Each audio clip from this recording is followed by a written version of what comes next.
ಎಲ್ರಿಗೂ ನಮಸ್ಕಾರ. ಪರಮಪೂಜ್ಯ ಶ್ರೀ ಸಿದ್ದೇಶ್ವರ ಸ್ವಾಮೀಜಿಯವರ ಪ್ರವಚನ ಹೂಗುಚ್ಛ ಎಂಬ ಪುಸ್ತಕದಿಂದ ಓದಿದಂತಹ ಕಥೆಯನ್ನು ಮುಂದುವರಿಸುತ್ತಿದ್ದೇನೆ. ನೋಡಿ, ಯಾರೊಂದಿಗಾದರೂ ಏನಾದರೂ ಜಗಳ ಆಗಿ ಮನಸ್ತಾಪ ಆಗಿ ನಮಗೇನಾದರೂ ಅಂದರೆ ಯಾರಾದರೂ ಅದನ್ನು ಮರೆತು ಬಿಟ್ಟು ನಗುನಗುತ್ತಾ ಇರಬೇಕಾಗತ್ತೆ.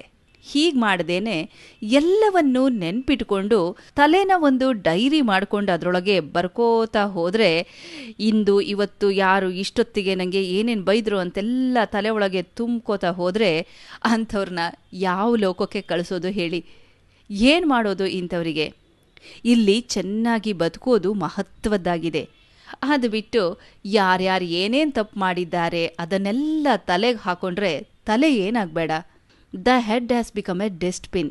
ಡೆಸ್ಟ್ಬಿನ್ ಅಂದರೆ ಕನ್ನಡದಲ್ಲಿ ನೋಡಿ, ಅದಕ್ಕೆ ಚೆನ್ನಾಗಿರುವಂತಹ ಒಳ್ಳೆ ಪದ ಇದೆ, ಅದರಿಂದ ಚೆನ್ನಾಗಿ ತಿಳಿಯುತ್ತೆ.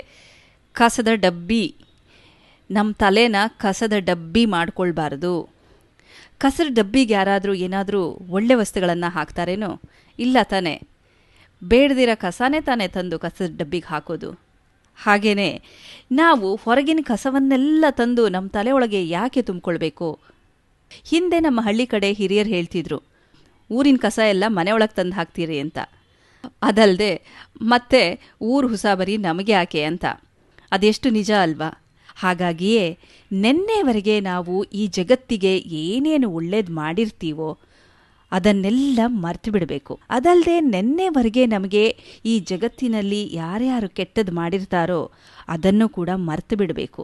ನಾವು ಸಂತೋಷವಾಗಿರೋದಕ್ಕಾಗಿ, ನಮ್ಮ ಸ್ವಾರ್ಥಕ್ಕಾಗಿ ಒಂದಿಷ್ಟನ್ನು ನಾವು ಮರೆಯಲೇಬೇಕಾಗುತ್ತದೆ ಎಂದು ಪರಮಪೂಜ್ಯ ಶ್ರೀ ಸಿದ್ದೇಶ್ವರ ಸ್ವಾಮೀಜಿಯವರು ಪ್ರವಚನ ಹೂಗುಚ್ಛ ಎಂಬ ಪುಸ್ತಕದಲ್ಲಿ ವಿವರಿಸಿದ್ದಾರೆ.